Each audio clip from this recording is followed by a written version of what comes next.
Dear students, today I will teach you Pandit Jawaharlal Nehru's A Tryst with Destiny. Pandit Jawaharlal Nehru, as you know, was born in Allahabad in 1889. He was educated at Harrow and at Cambridge University. Jawaharlal Nehru was educated at Cambridge University in London. He was soon drawn into the vortex of the Indian politics. He was soon drawn into the vortex, मुख्य धारा के अंदर, भारतीय politics की मुख्य धारा में उनको लाया गया. And he emerged as the leader of the country's youth. और धीरे धीरे वो देश के युवाओं के नेता के रूप में उभर आए. He was deeply influenced by Mahatma Gandhi during this period. He was deeply influenced, प्रभावित. Influence means प्रभावित. काफी महात्मा गांधी से बहुत अधिक प्रभावित थे. In 1947, he became the first Prime Minister of India and remained so for almost 17 years till his death in 1964.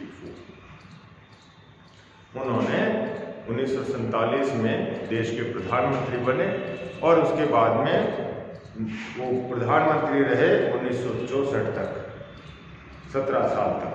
He was a dreamer. वो एक विजनरी थे. ड्रीमर का मतलब यहाँ विजनरी, बहुत अच्छी जो कल्पनाएं रखते हैं देश के लिए, अच्छे भविष्य के लिए या आगे की दूरगामी जो सोचते हैं, उनको ड्रीमर या विजनरी भी कहा जाता है. His writings and speeches merge with his life and his life merges with the life of the nation. राष्ट्र के लिए उनकी लाइफ समर्पित थी, राष्ट्र के भले के लिए उनकी लाइफ रही है और लाइफ से ही उनके लेख और उनके वक्तव्य, स्पीच है, वो जीवन से जुड़े हुए थे और उनका जीवन राष्ट्र के नाम समर्पित था. His elegant political prose is best captured in letters from a father to his daughter. उनके जो मुख्य जो प्रोज, यानी प्रोज कहते हैं गद्य, जो गद्य में जो लेख लिखे जाते हैं. गद्य होता है, पद्य होता है. पद्य मीन्स पोएट्री, गद्य means prose. His political prose is best captured in letters from a father to a daughter. His autobiography है, उसका नाम है The Discovery of India. Glimpses of the world history and in his extempore speeches. और बहुत सारे उनके extempore है, जब भी स्पीच देते थे उनके स्पीचेस से भी क्या है, बहुत सारे पद्य या गद्य लिखे हुए हैं. The speech A Tryst with Destiny was delivered by Pandit Nehru on the eve of India's independence on 14th August 1947. ये जो Tryst with Destiny है, ये जो लेख है, ये उनके स्पीच का ही एक हिस्सा है जब उन्होंने 14 अगस्त 1947 को स्वतंत्रता की पूर्व संध्या के ऊपर दिया था. In this speech, he remembers the past and the suggests ways to build the future. कि किस तरह से हमें, उनके स्पीच का मुख्य पार्ट ये है, हिस्सा ये है कि किस प्रकार से हम अपने पास्ट से, भूतकाल से हमने भविष्य को संवारे और किस तरह से हमारा भविष्य हमें देश का बनाना है. He asked the nation to not only serve India but also all humanity with dedication. उनका मुख्य जो है स्पीच का उद्देश्य ये है कि किस प्रकार से हम समर्पित भाव से इस देश की सेवा कर सकते हैं. तो मुख्य मुद्दा यही है उनके स्पीच का कि देश की सेवा कैसे की जाए पूर्ण समर्पण भाव से. Long years ago now, the speech of Pandit Nehru. Long years ago, we made a tryst with destiny. It was, ये इनका स्पीच है कि हमने डेस्टिनी यानी भाग्य का हमें किस तरह से परख करनी है. लंबे समय से हम ये कर रहे हैं हमारे भाग्य, यानी भाग्य का मतलब है यहाँ के देश के लोगों का भाग्य. And now the time comes when we shall redeem our pledge. आज हमें शपथ को पूर्ण करने का समय आ गया। इतने समय से हम इस देश के लिए कल्पना कर रहे थे, स्वराज की कल्पना कर रहे थे कि किस तरह से हमारा खुद का शासन हो, किस तरह से हम हमारे लोगों का भला कर सकें। ये एक सपना था, वो आज पूरा करने के लिए हमारे पास ये समय आ चुका है। नॉट होली और इन फुल मेजर, लेकिन वेरी सब्सटेंशियली, चाहे वो अभी पूर्णतः नहीं आया हो, क्योंकि पूर्ण सपना को साकार करने के लिए तो हमें मेहनत करनी पड़ेगी और मेहनत करके और इस देश का भला करना पड़ेगा। और फुल मेजर्स में भी अभी तक, क्योंकि नया नया देश आज़ाद हुआ है इसलिए, लेकिन अब समय आ चुका है। At the stroke of the midnight hour, आज रात्रि के 12 बजे के बाद, when the world sleeps, जब दुनिया सो रही होगी रात के 12 बजे, India will awake to life, India आज जीवन जीने के लिए आज उठेगी, जागेगी।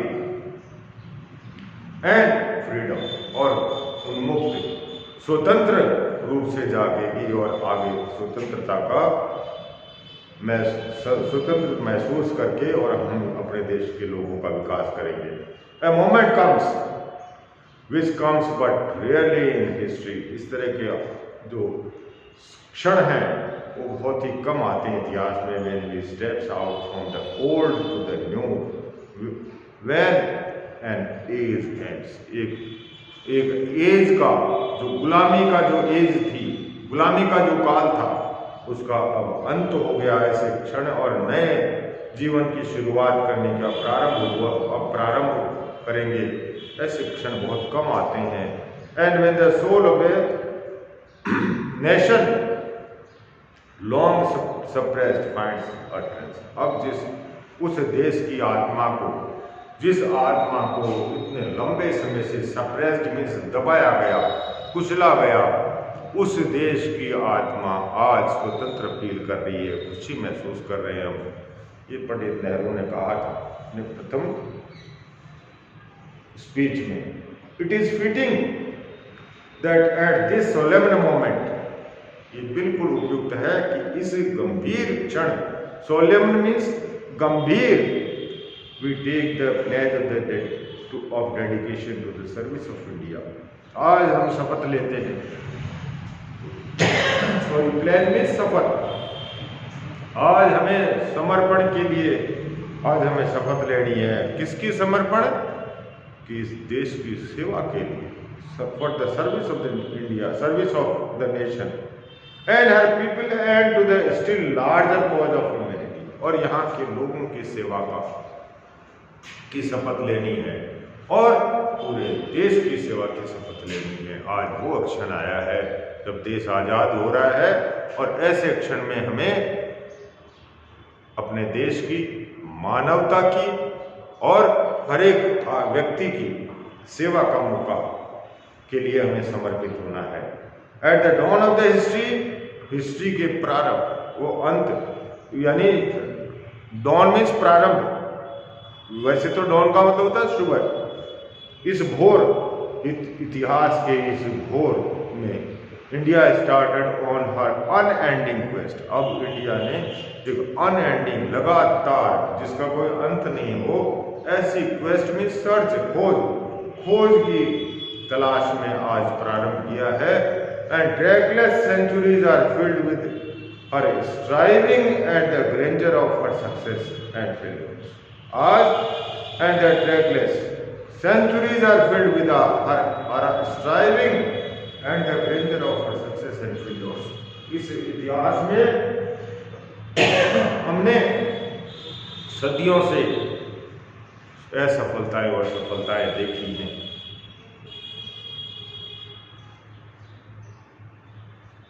Though through good and still fortunate alike, she has never lost sight of that quest or forgotten the ideals which gave her strength. हमें जो जिस चीज़ से हमें ताकत मिली, उन आइडियाज को, उन विचारों को हमने कभी समाप्त नहीं होने दिया।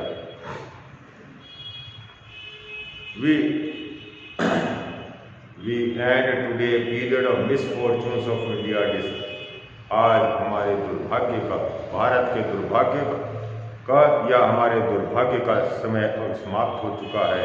And India discovers herself again, और इंडिया ने आज अपने आप को खोजा है, अपने आप को स्वतंत्र कर लिया है। The achievement we celebrate today is but a step. आज जो हमारी उपलब्धि है देश की आज़ादी की, आज जो हमारी उपलब्धि है उसको हम मना रहे हैं, सेलिब्रेट कर रहे हैं, is but a step and opening up of opportunity to the greater triumphs and achievements that await us. ये जो उपलब्धि है, इस उपलब्धि को हम इस रूप में देखें कि हम अब और बड़ी उपलब्धियों की ओर बढ़ रहे हैं, ज़्यादा से ज़्यादा उपलब्धियां हासिल करें, जिससे कि इस देश की सेवा हो सके। ये जीत है, बड़ी जीत की ओर राह दिखा रही है। एंड अचीवमेंट्स दैट अवेट अस, और आगे उन अचीवमेंट्स का हम इंतजार कर रहे हैं कि वो अचीवमेंट्स भी प्राप्त करें, सफलताएं प्राप्त कर सकें। Are we brave enough and wise enough to grasp this opportunity and accept the challenge of the future.